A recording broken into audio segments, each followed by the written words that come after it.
नमस्कार दोस्तों, मैं विनय ज्योतिषी आप सभी का अपने चैनल में बहुत बहुत स्वागत करता हूं। आशा करता हूं आप सब स्वस्थ भी होंगे और सुरक्षित भी होंगे। दोस्तों, हम बात कर रहे हैं राहु केतु के गोचर की। 18 मई 2025 को राहु और केतु ने राशि परिवर्तन कर लिया है। राहु केतु वक्री चलते हैं, उल्टा चलते हैं, और राहु मीन राशि से कुंभ राशि में आ गए हैं और केतु कन्या राशि से पीछे आ गए हैं, सिंह राशि में आ गए हैं। आज हम बात करेंगे धनु लग्न वालों के लिए। मेरा राशिफल लग्न आधारित है। आपके लग्न में अगर 9 नंबर लिखा है या धनु राशि है तो आप ये वीडियो देखिएगा। धनु राशि वालों के लिए, चंद्र राशि वालों के लिए ये वीडियो नहीं है। दोस्तों, आइए बात करते हैं राहु केतु की। पहले राहु केतु को समझ लेते हैं। सबको पता है कि एक स्वरभानु नाम का राक्षस था जिसकी गर्दन काट दी गई। ऊपर का जो पोर्शन है वो सर जो है राहु है, नीचे का जो पोर्शन है वो केतु है। राहु के पास मोह है, माया है, डिजायर है, पागलपन है, चीज़ों के पीछे भागना है, इच्छाएं हैं, कामनाएं हैं, हर प्रकार की सोच समझ जो है वो खोपड़ी राहु के पास है। और नीचे दिल और पैर केतु के पास रह गया। तो केवल करना, केवल करना, करने का अर्थ आप देने से भी ले सकते हैं, क्योंकि केतु देने का नाम है, राहु लेने का नाम है। संसार को जो देते हैं, इसीलिए योगी केवल साधनाएं करते हैं, फिर बाद में आके लोगों को ज्ञान देते हैं। तो एक योगी आध्यात्मिक जीवन जो है वो केतु का है। मोह माया वाला जीवन जो है, भोग वाला जीवन, भोगी राहु है और योगी केतु है। जड़ जो है वो केतु है, ऊपर पेड़ का जो फैलाव है वो राहु है। वर्तमान केतु है और भविष्य की सारी योजनाएं, भविष्य के सपने, चाहते, इच्छाएं, कामने, वो सब राहु है। चलिए अब भाव में चलते हैं, कुछ बातें वहां भी आप समझेंगे। ये एक बेसिक मैंने समझाया आपको। अब हम सबसे पहले देखते हैं कि केतु जो है वो आपके आ गए हैं भाग्य भाव में, जहां पर आपकी सिंह राशि आती है। अब भाग्य में केतु के होने का अर्थ यह है, समान एस्ट्रोलॉजी में हम ये कहेंगे कि केतु जहां भी जाते हैं, जिस भी भाव में बैठते हैं, वहां की चीजों से आपको सब चीजें आपसे छुटा देते हैं। अब छुटाते कैसे हैं? आपका बिजनेस है, धंधा है, काम है, नौकरी चाकरी, रिश्ते नाते, जो कुछ भी हम वहां से देखते हैं, वो सब चीजों में केतु कट लगाते हैं। हर चीज आपसे छुटा देते हैं, आपको छुटाते हैं। फिर आपको दुख पीड़ा होती है, क्योंकि कोई चीज़ छूट जाएगी, बिजनेस बंद हो जाएगा, नौकरी छूट जाएगी, पत्नी बच्चे छूट जाएंगे, रिश्ते नाते छूटेंगे, तो आपको दुख होगा, पीड़ा होगा, और पीड़ा से, दुख से होते, क्लांत होते होते आप वैराग्य में पहुंचेंगे। आपको फाइनली वैराग्य होगा कि सब बेकार है, किसी चीज़ का कोई मतलब नहीं है। एक्चुअली आप स्पिरिचुअल होंगे, आप अध्यात्म में आएंगे। अध्यात्म की बत्ती तभी जलती है जब आदमी जीवन में अथाह घोर कष्ट तकलीफ से गुजरता है। तो इसीलिए केतु वो देते हैं। तो केतु का लक्ष्य आपको तकलीफ देना नहीं है। केतु को कोई मजा नहीं आता आपको तकलीफ देके। केतु लाना चाहते हैं आपको वैराग्य में, आपको ले जाना चाहते हैं मुक्ति के मार्ग पे, मोक्ष के मार्ग के, आपको अध्यात्म के रास्ते पे लाना चाहते हैं। वहां लाने के लिए केतु सारा प्रपंच रचते हैं, और आप चले जाते हैं राहु की तरफ। तो फिर केतु को सारी चीजें कट करनी पड़ती है। देन फिर आपको रियलाइजेशन होता है, आपको समझ आती है, और आप अध्यात्म में आते हैं और केतु के पास आ जाते हैं। यही अगर मैं जो हमेशा कहता हूं दोस्तों, कि उपाय में सबसे बेस्ट उपाय ये होता है कि आप जो ग्रह जिस भाव में बैठा है, उस भाव के लिए आप वो ग्रह बन जाइए। ये सबसे बेस्ट उपाय है दोस्तों, सबसे बेस्ट उपाय। बाकी जो उपाय हैं, पूजा पाठ, मंत्र यंत्र, दान दक्षिणा, ये सब उसके आगे फीके हैं। उपाय सब काम करते हैं, लेकिन सब कहीं ना कहीं कमजोर पड़ जाते हैं। लेकिन जब आप वो ग्रह बन जाते हैं, उस ग्रह का नेचर को अडॉप्ट कर लेते हैं, उसके स्वभाव को ग्रहण कर लेते हैं, तब आपको 100% वो ग्रह आपका बन जाता है। तो अब आप समझ सकते हैं मैं क्या कहना चाह रहा हूं। मैं चाह रहा हूं नवम भाव में आप बन जाएं केतु। अब आप जब नवम भाव में केतु बन जाएंगे, इसका मतलब है कि आप स्वयं से वैराग्य धारण कर लेंगे। आप नवम भाव के लिए योगी बन जाइए, आध्यात्मिक बन जाइए, वर्तमान में आ जाइए, भविष्य की सारी चिंताएं छोड़ दीजिए, केवल कर्म करिए और दिल से करिए। एक बात जरूर यहाँ पे लागू होती है कि काम को प्योर इंटेंशन के साथ बहुत प्यार से करना है, समर्पण के भाव से करना है। प्यार का दूसरा नाम समर्पण है, समर्पण का दूसरा नाम ही प्यार है। तो समर्पित होकर करना है, दिल से करना है। तो आप समर्पित किसके प्रति होना है? भगवान के प्रति होना है। तो आप अपने काम को भरपूर कीजिए, जी लगा के काम कीजिए, अथाह मेहनत कीजिए, और भगवान को बोलिए कि ये कर्म मैंने आपको सौंपा, अब आप संभालिए। आगे का आप देखिए। जब आप ये करते हैं तो आपको केतु बहुत अच्छे रिजल्ट देते हैं, क्योंकि जब आप छोड़ते हैं, जब आप वैरागी बनते हैं, तो आप केतु के डोमेन में आ गए। केतु इससे खुश हो जाते हैं और फिर आपको इतना अच्छा रिजल्ट देते हैं जिसकी आप कामना भी नहीं कर सकते। उदाहरण के लिए मैं 2 उदाहरण लगातार सब वीडियो में दे रहा हूँ। एक मोदी जी का बेस्ट उदाहरण है कि मोदी जी सब कुछ छोड़ के 5 साल हरिद्वार में, ऋषिकेश में आश्रम में रहे। फिर वहाँ से आके उन्होंने आरएसएस का झूला लेके आरएसएस के प्रचार प्रसार में समाज को कुछ देने के उद्देश्य से अपने आप को झोंक दिया, लगा दिया। वहाँ से अटल बिहारी वाजपेयी जी ने उन्हें देखा, वॉच किया और बुला के गुजरात का मुख्यमंत्री बना दिया। वहाँ भी उनकी देने की भावना थी, देते रहे तो उन्हें देश ने बुला के देश का प्रधानमंत्री बना दिया और आज पूरी दुनिया में उनके नाम का डंका बज रहा है। इससे अच्छा उदाहरण नहीं हो सकता दोस्तों केतु का। जब आप सब छोड़ देते हैं तो केतु देते हैं। दूसरा उदाहरण बाबा रामदेव का है। 25 साल पहले भी वो गेरुआ पहन के लोगों को योगा सिखा रहे थे, 25 साल बाद भी आज गेरुआ पहन के लोगों को योगा सिखा रहे हैं। 2 निवाला खाते हैं, जमीन में सोते हैं, लेकिन 25,000 करोड़ के मालिक बन चुके हैं। जब आप सब छोड़ देते हैं तब केतु देते हैं। ये केतु वालों के लिए, ये राहु वालों के लिए नहीं, ये केतु वालों के लिए। छोड़ना सीखिए, कम से कम उस भाव के लिए जो कुंडली में केतु जहां भी बैठा हो, और राशिफल में जिस भी 1.5 साल में जिस भाव में चला जाए, उस 1.5 साल के लिए उस भाव के लिए आप केतु बन जाइए, वरना केतु फिर कट लगाएंगे, बच नहीं सकते आप। और जब सब छोड़ेंगे तो केतु सब दे देंगे। लेकिन यही है कि 100 में से मुश्किल से 5% लोग आध्यात्मिक होते हैं या आध्यात्मिक समझ रखते हैं। 95% लोग राहु वाले होते हैं, राहु की समझ रखते हैं, राहु जैसा जीवन जीते हैं। तो अगर केतु बनना आसान होता तो ज्यादा लोग केतु होते, लेकिन ऐसा है नहीं। 2 से 5% लोग मुश्किल से पूरी दुनिया में आध्यात्मिक होते हैं। केतु बनना कठिन है, वैराग्य धारण करना बहुत बहुत कठिन है, अतिशय कठिन है। तो फिर उपाय भी मैं बता देता हूँ। सेकंड उपाय में मेडिटेशन सबसे बेस्ट उपाय है। मेडिटेशन करिए, ध्यान करिए, प्राणायाम करिए, अपने आप को थोड़ा सा योगा में लेके आइए, अपनी चेतना को थोड़ा आध्यात्मिक बनाइए, समझ को थोड़ी आध्यात्मिक बनाइए। आध्यात्मिक गुरुओं को सुनिए, शिवानी दीदी को सुनिए, ओशो को सुनिए, जहाँ से आपको कुछ सीखने को मिलता है, जिनके पास भी आप सीख सकते हैं वहाँ से सीखिए। ज़्यादा से ज़्यादा आध्यात्मिक लोगों से मिलिए, जुड़िए, तो आपको कहीं ना कहीं आध्यात्मिक चेतना जागृत होगी। प्राणायाम करेंगे, ध्यान करेंगे तो थोड़ा सा और आप गहरे उतरेंगे, तो धीरे धीरे धीरे आपसे ध्यान होने लगेगा और आप कहीं ना कहीं फिर केतु को समझ पाएंगे, स्पिरिचुअल अध्यात्म को समझ पाएंगे, योग को समझ पाएंगे, योगी होने को समझ पाएंगे। और उसके अलावा दान की बात करें तो खट्टे मीठे फल जो हैं वो केतु के होते हैं। तो आम है, केला है, नींबू है, इन सब का आप दान करें। गुरुवार के दिन मंदिर में दान करें और किसी गरीब को भी दान कर सकते हैं। मंत्र की बात करें तो ओम केतुवाय नमः 1 माला आप जाप कर सकते हैं।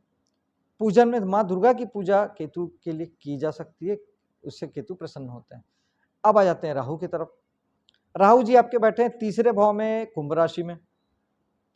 3रा भाव होता है आपके साहस का, पराक्रम का। साहस पराक्रम से जुड़ के कोई भी काम जो आप करते हैं तो 3रे भाव से करते हैं। जैसे पुलिस में है, मिलिट्री में है, फायर डिपार्टमेंट में है और किसी ऐसे साहसिक स्पोर्ट्स में है, ये सारे काम यहाँ से होते हैं। लाइजनिंग का काम यहाँ से होता है, कमीशन दलाली का काम यहाँ से होता है, मार्केटिंग का काम यहाँ से होता है, घर से बाहर दूर रह के जो काम करते हैं वो यहाँ से होता है, ट्रेवलिंग करके जो भी बिजनेस काम किया जाता है वो यहाँ से होता है, ट्रांसपोर्ट का बिजनेस यहाँ तो होता है, ट्रेवल्स का बिजनेस भी यहाँ से होता है। बहुत सारे काम यहाँ से 3रे भाव से किए जाते हैं। ये सब कामों में आप जुड़े हैं। तो अब राहु क्या करते हैं मैं आपको बताता हूँ। मैंने कहा ना 90% 95% लोग तो राहु हैं ही, मोह माया सारी चीज़ों के पीछे भाग रहे हैं, मटेरियल जगह के पीछे भाग रहे हैं। गाड़ी चाहिए, मकान चाहिए, दुकान चाहिए, पत्नी चाहिए, बच्चे चाहिए, प्रेमिका चाहिए, फलाना चाहिए, ढिकाना चाहिए, सब कुछ चाहिए। सिर्फ इच्छाओं पे दुनिया चल रही है 95% लोगों का। तो अब तो आप बोलेंगे कि राहु तो सब है ही, तो यहाँ तो कुछ बनने जैसा है नहीं। नहीं दोस्तों, यहाँ भी बनने जैसा है, क्योंकि राहु का एक रूप है रुकावट, बाधा, चिंता, परेशानी, प्रॉब्लम। तो ये क्या करते हैं, आपके जो काम है ना उस कामों में रुकावट लाते हैं, बाधा लाते हैं, चिंता और परेशानी देते हैं। आपको आएगा कि मेरा काम, मेरे को ज़्यादा पैसा चाहिए, मेरा काम ज़्यादा आगे बढ़े, ये हो वो हो। फिर वहाँ पे क्या करते हैं, राहु भ्रम भी है, राहु इल्यूजन है, राहु धोखा है। तो वो क्या करते हैं, आपको ये थॉट देंगे कि मेरा काम बेकार है, क्योंकि राहु के पास सिर्फ विचार है, करना तो है नहीं, तो आप करेंगे कुछ नहीं, सिर्फ विचार आएगा कि मैं कैसे आगे बढ़ूं, कैसे आगे। तो आपको लगेगा मैं ये जो काम कर रहा हूँ ये बेकार है। जो दूर दिख रहे हैं उसका काम वो सब बहुत अच्छे काम है, वहाँ ज़्यादा पैसा है, वो काम भी अच्छा है। और आप अपने काम को छोड़ के उन कामों को करने चलेंगे। अपना काम तो आप छोड़ देंगे, जब वहाँ पहुँचेंगे तो पता लगेगा तो भ्रम था, धोखा था, इल्यूजन था। ये भी वैसे ही है। तो आप ना यहाँ के रहेंगे ना वहाँ के रहेंगे, ये देते हैं राहु। फिर राहु में क्या करना है? देखिए दोस्तों, राहु केतु जहाँ विरक्ति के कारक हैं, जिस भाव में जाते हैं चाहते हैं कि आप वहाँ से वैराग्य धारण कर लें। ठीक इसके उल्टे राहु जिस भी भाव में है वो चाहते हैं कि आप उन भावों की चीज़ों से मोह माया पालें और उन चीज़ों के प्रति पागल हों। राहु चाहते हैं आप पागल हो जाएं, उन चीज़ों के प्रति दीवानापन।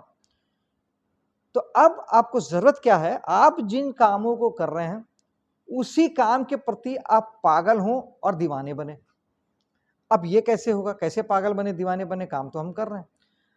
तो राहु है बड़ा, राहु को बड़ा पसंद है, राहु को विजन पसंद है, बड़े।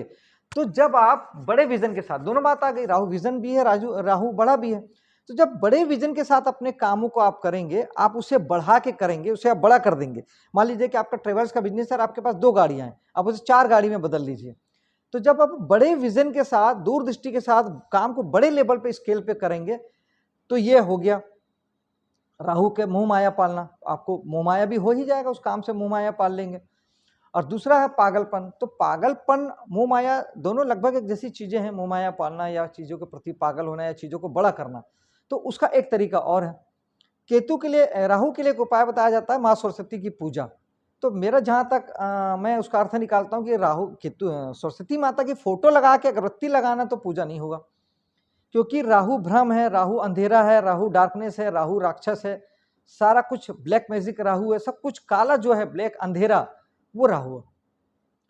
और माँ सरस्वती की बात करके हम बात कर रहे हैं ज्ञान की। ज्ञान है लाइट, ज्ञान है उजाला। तो जब हम ज्ञान लेते हैं, ज़्यादा से ज़्यादा नॉलेज लेते हैं, तो उस नॉलेज में ही राहु का अंधेरा दूर होता है। तो आप जो काम कर रहे हैं उस काम में अपना ज़्यादा से ज़्यादा आप नॉलेज गेन करिए, एक्सपर्टीज लीजिए, महारत हासिल कीजिए। जो काम कर रहे हैं उसको इतनी पूर्णता के साथ कीजिए, इतना परफेक्शन के साथ कीजिए, इतना सीखिए, इतना करिए, इसमें डूब जाइए। वही राहु का मोह माया और पागलपन है। राहु जैसे एक प्रेमी प्रेमिका के पीछे कैसे पागल होता है, वैसे आप अपने काम के पीछे पागल हो जाइए, उसके अंदर घुस जाइए, डूब जाइए, इतना ज्ञान लीजिए, इतना नॉलेज लीजिए और इतना उसको काम को अपना बड़ा कर लीजिए, उसमें डूब जाइए, इतना उस पर दिन रात उसमें लगा दीजिए। राहु ये तो चाहते हैं, पागलपन, दीवानापन। तो जब ये आप करेंगे तो राहु आपको पॉजिटिवली जबरदस्त सफलता आपको देंगे। तब राहु भी आपका कुछ नहीं बिगाड़ेंगे, क्योंकि आप राहु के डोमेन में चले गए। राहु चाहते हैं चाहत, पागलपन, दीवानापन और किसी चीज के पीछे भागना। अब भागिए। और ज्ञान, जब आप ज्ञान लेंगे तो ज्ञान के उजाले में अंधेरा वैसे ही दूर हो जाता है। तो राहु जो अंधेरा है, जो आपको भ्रम दे रहा था, जो इल्यूजन दे रहा था, जो धोखा फरेब दे रहा था, वो सब ज्ञान के प्रकाश में सब दूर हो जाएगा।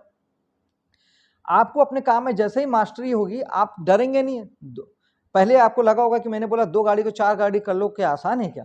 लेकिन जब अपने काम में आपके एक्सपर्टीज होगी, मास्टरी होगी, तो फिर 2 का 4 क्या, आप 2 का 8 और 10 करने से भी नहीं डरेंगे। जब आपको ये कॉन्फिडेंस होगा, जब आपको ये पता होगा कि मैं इस काम में एक्सपर्ट हूँ, माहिर हूँ, तब आप 2 का 20 भी कर लेंगे तो आप डरेंगे नहीं। और यही राहु चाहते हैं। राहु बड़े काम को ज़्यादा सक्सेस देते हैं, ज़्यादा सफलता देते हैं। और एक चीज़ याद रखिएगा कि राहु भ्रम है, राहु धोखा है। धोखा खाना भी, धोखा देना भी। तो आप धोखा खा लीजिए, आपकी सफलता में बाधा नहीं बनेगी, आप सफल होते रहेंगे, जीवन में आगे बढ़ते रहेंगे। लेकिन धोखा कभी मत दीजिएगा, क्योंकि ये राहु का बुरा एस्पेक्ट है, राहु के बुरे रूप की ओर इशारा करता है। आप अगर धोखा देंगे तो आप भले सफलता 4 साल की जगह 2 साल में आप सफल हो जाएंगे, सफलता की सीढ़ी चढ़ जाएंगे। लेकिन जब राहु आपको बर्बाद करने पे आएंगे तो पूरी तरीके से बर्बाद कर देंगे। इसीलिए ये गलती कभी ना करिएगा, लोगों को धोखा देने के बारे में कभी ना सोचिएगा। मेहनत कीजिए, ज्ञानवान बनिए और राहु को सिद्ध कीजिए। उपायों में, अन्य उपायों की जहाँ तक हम बात करें, मैंने पहले बताया राहु बनना आसान है, तो राहु आप बन सकते हैं, कोई दिक्कत नहीं है। पागलपन जब करना ही है तो अपने काम के प्रति कीजिए, जिस भाव में राहु उसके प्रति कीजिए। और इसके अलावा मेडिटेशन, अगेन प्राणायाम, ध्यान बहुत अचूक उपाय है, क्योंकि प्राणायाम और ध्यान कहीं ना कहीं आपको सही तस्वीर दिखाता है, सही चीज़ें बताता है, विज़न देता है, दृष्टिकोण देता है। जो राहु के लिए विज़न चाहिए, दृष्टिकोण चाहिए, वो सब ध्यान में है, मेडिटेशन में है।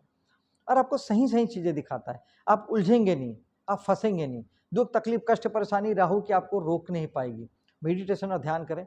और राहु सबसे ज़्यादा विचार देता है, चर्निंग देता है। बहुत ज़्यादा आदमी विचार सोच सोच के आदमी या तो एंजाइटी में चला जाता है या डिप्रेशन में चला जाता है। मेडिटेशन करेंगे तो वो नहीं होगा। मेडिटेशन से आपके विचार आपके कंट्रोल में रहेंगे, दिमाग में क्या चल रहा है ये आपको मालूम रहेगा मेडिटेशन करना। इसके अलावा ज्वार जो होता है उसका दान किया जाता है, बहते जल में बहाया जाता है। और एक सूखा नारियल हफ्ते के हर शनिवार को भगवान शंकर के मंदिर में ज़रूर चढ़ाएं। और अगर ये भी ना कर पाएँ तो महीने में एक बार अमावस्या पड़ती है, उस अमावस्या में 4 सूखे नारियल बहते जल में बहाएं। ये राहु के लिए बेस्ट उपाय है। कम से कम मंथ में एक बार अपने पूर्वजों को याद करें, पितरों को याद करें। पितृदान का दिन भी होता है अमावस्या। पितरों और पूर्व, क्योंकि राहु साक्षात पितर हैं, पूर्वज हैं, सारी प्रेत बाधाएं राहु देते हैं। तो पितरों और पूर्वजों को याद करें, उनसे आशीर्वाद मांगे और बहते जल में वहाँ पर 4 नारियल, सूखा नारियल आप बहाएं, पितरों का आशीर्वाद मांगते हुए। और दादा दादी नाना नानी सारे पितरों को याद करें और 4 सूखा नारियल बहा दें।